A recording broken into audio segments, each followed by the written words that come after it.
Mais je vais quand même... C'est trop bon de penser la parole. Oh, je ne vais pas garder cela. C'est... Alléluia. Et quand il a dit, Simon a raconté que Dieu a jeté des regards. C'est-à-dire, Dieu ne cherche rien.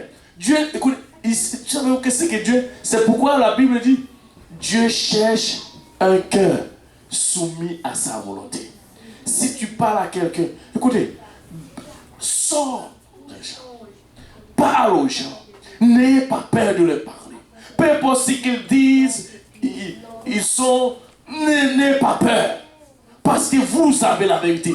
C'est que vous êtes en train de propager. Et c'est ce que les disciples faisaient.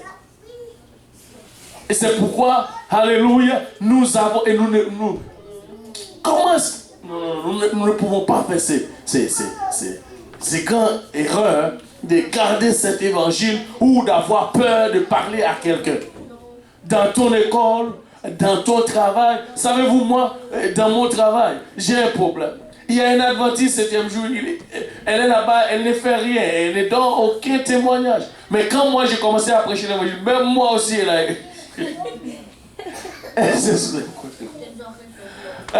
veut me déranger. Savez-vous, je prêche l'évangile.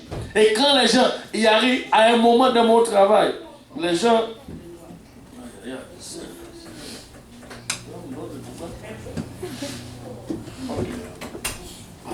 Les gens, ils avaient une histoire à raconter. Les histoires, c'était parler seulement de filles, parler de tout.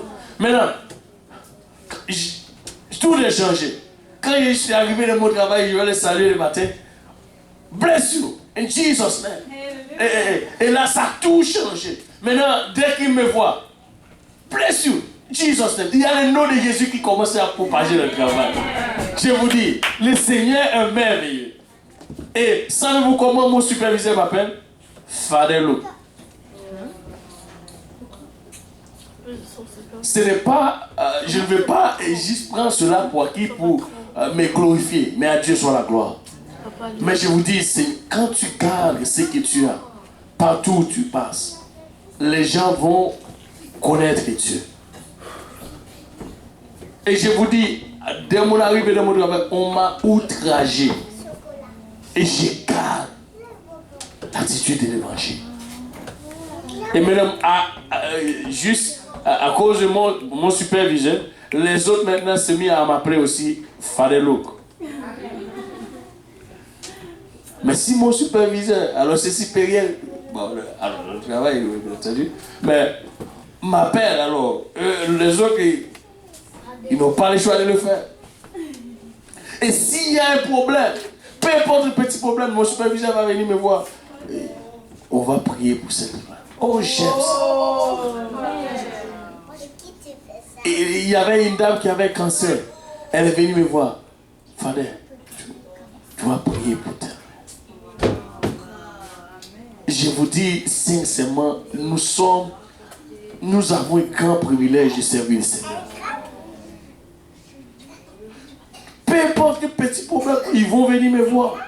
Même des fois maintenant, quand ils vont s'asseoir, avant je ne voulais pas participer dans les affaires, par exemple, quand ils sont en train de manger, moi je suis quelque part. Maintenant ils cherchent où je suis, parce que c'est moi qui dois prier pour la nourriture.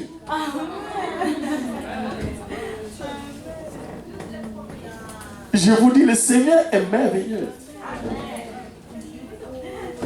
Et avant, il n'y avait pas de question de forcer. On dit tout le monde rentre pour le travail, que samedi, vendredi, je ne sais pas. Pour rester, des fois, d'ailleurs, pour vous dire, là où je travaille, les gens restent, commencent de 7h du matin. Ils restent pour 8h du soir. On m'a forcé pour rester. Je leur dis non.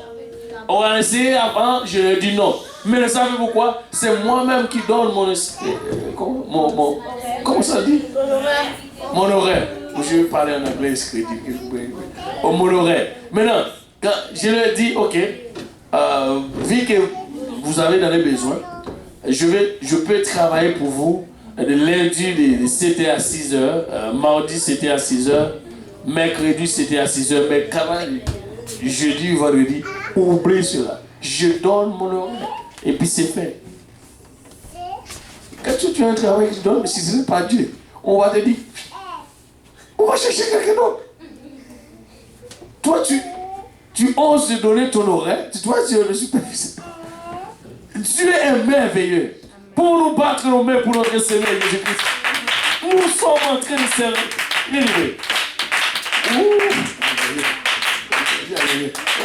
Les parties. Nous n'avons même pas encore touché. Il y en a beaucoup à absorber dans cette étude. Et nous allons vraiment voir cela ensemble. Et c'est vraiment riche. Et c'est très riche cette étude.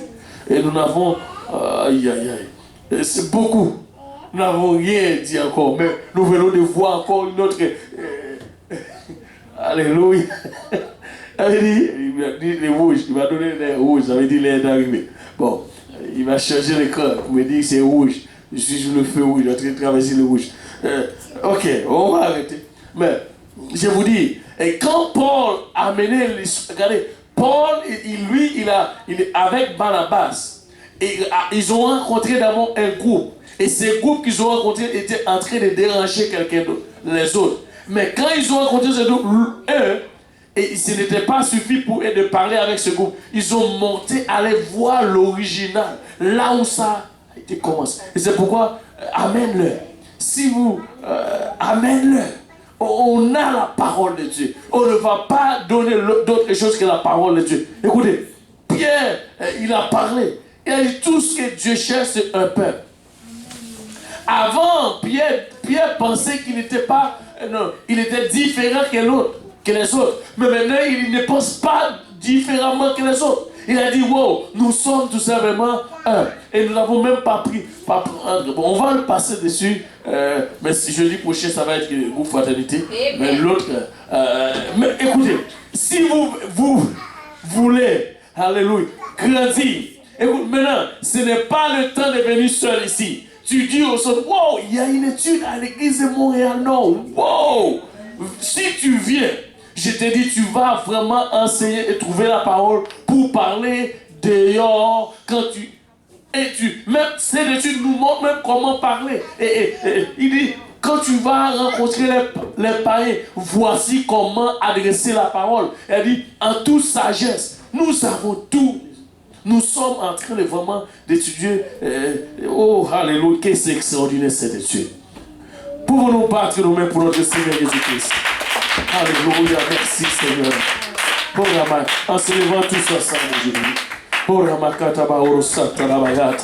alléluia. Nous sommes riches en paroles. Alléluia. Si peut-être nous pouvons manquer quelque chose, ou nourriture, ou vêtements, mais pas la parole. Nous sommes riches. Alléluia. Et je vous dis, il y a encore beaucoup de choses, de bonnes choses en réserve. Et je sais que notre Dieu, et c'est ça l'histoire. Écoutez, si tu en sortant évangélisé, tu as rencontré quelqu'un. Écoutez, fais ton programme toujours avec ces gens. Si tu n'arrives pas à leur parler ou les convaincre, dis-le, écoute, on va prendre un rendez-vous. Viens, je connais quelqu'un. Viens, amène-le. Et puis parle de ce que vous avez. Écoutez, c'est correct. C'est correct. Et nous allons vraiment prendre les responsabilités de partager et de faire ce que Dieu nous a appelés à faire. Élevons nos voix